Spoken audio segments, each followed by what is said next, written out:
Hey, assalamu alaikum everybody. Yes, you can see, switching the angles here from my room. Trying to take full advantage before I move out, which is tomorrow. Tomorrow, I believe.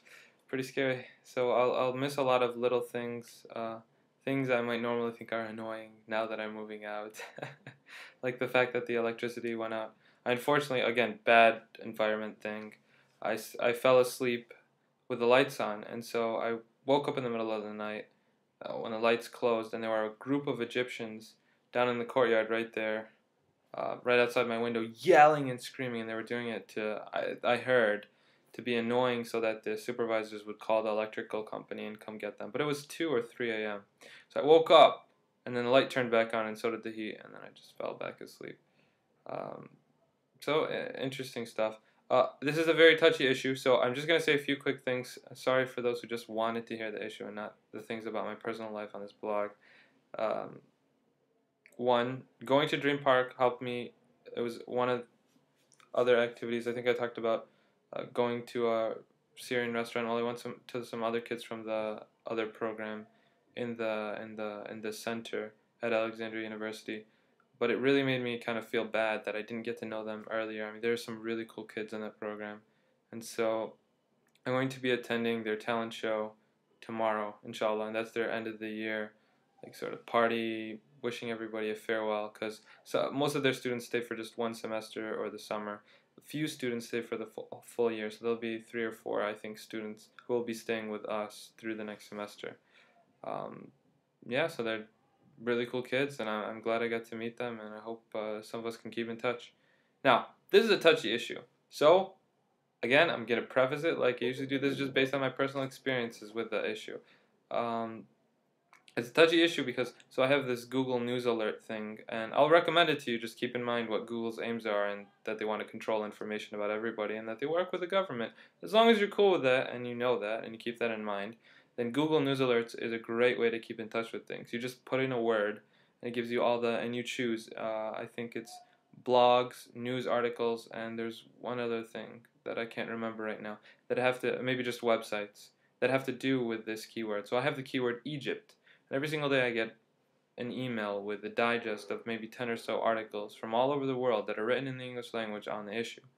And lately, especially after the ban of minarets in Switzerland, and Dr. Ali Gum'a, or Sheikh Ali Gum'a, the Mufti of Egypt, and Mufti is like, how do you put it? He's like a jurisprudent.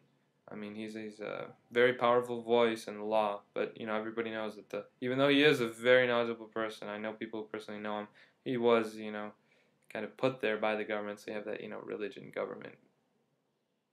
What is the relationship there? And makes people kind of be like, hmm. He's also made some controversial verdicts in the past few years. Regardless of that, he comes out and he says that they shouldn't do that. They shouldn't ban that for Muslims. So a lot of people turn back and they say, well, what about the Christian minority in Egypt?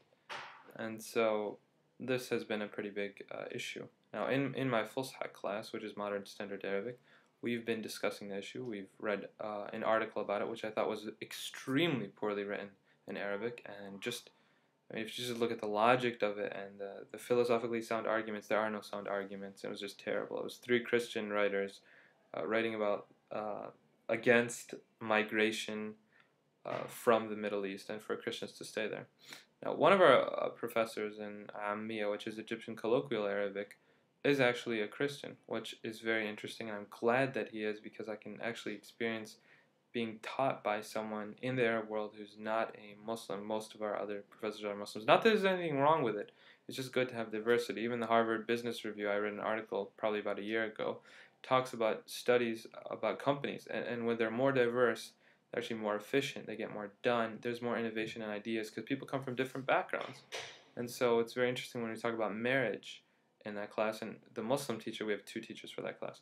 The Muslim teacher will talk about Muslim marriages, and he might talk about Christian marriages, and there's a big difference. There's a big difference in terms of divorce.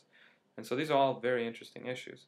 So because of the recent news, because of our discussing it, because we saw this movie also called Hassan wa Murqos, or Mirqos probably in Fusha, It's the funniest Egyptian movie I've ever seen in my life. It was hilarious, and it was about this relationship.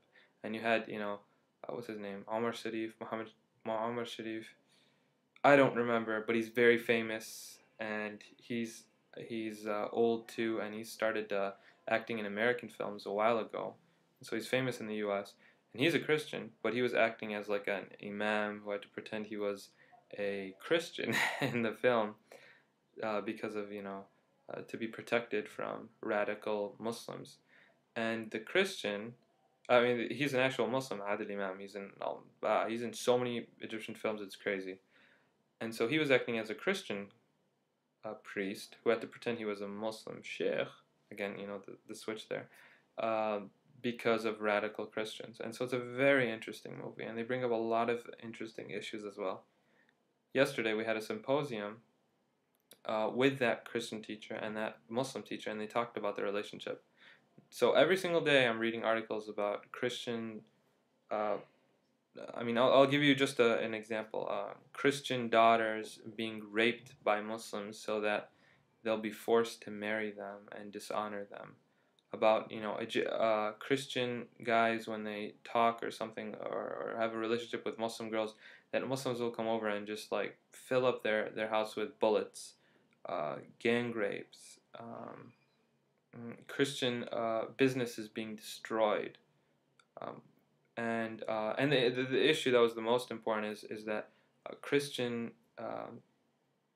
Christian churches have to have a special sort of permission, and I think it's from some big minister too, or at least the muhafil, which is the sort of governor or the person who looks after their little. I don't know if it's a municipality or state. I mean, it's just some are big and some are small, so you can't really compare it. Province or whatever you want to call it, but he needs direct permission to build churches. And I heard also to sorry, and to also renew churches. So these are all big issues. Well, basically, and this guy, I think he's either from the side because of his accent and stuff like that. And the Sa'id, mind you, in Egypt, are the people who everybody makes fun of. It's like in Syria, everybody makes fun of the Hamas. There are the people from Homs, but they're actually very intelligent people and some of the smartest people in Syria. From what I've heard, again, just generalization here, based on anecdotal stuff, are from Homs, and that's what I've personally seen as well. The same goes for Sa'id, but also, I mean, there's a lot of ignorance. There's a lack of, I mean, it's very tribal, still more primitive, and their accent is very similar to my uh, Syrian accent, closer to that than the traditional Egyptian, or not traditional, a common Egyptian one. And so the conclusion of our discussion was very interesting. Other than that church issue, which the Christian teacher, he said, even though they do build new churches every single year, they're still limited by that, and that's not fair. That's not equal. And mind you, he's been to the U.S. A lot of his family migrated to the U.S. He chose to stay. He's been there. I think he lived there for a year. He's an educated guy. This guy's a professor.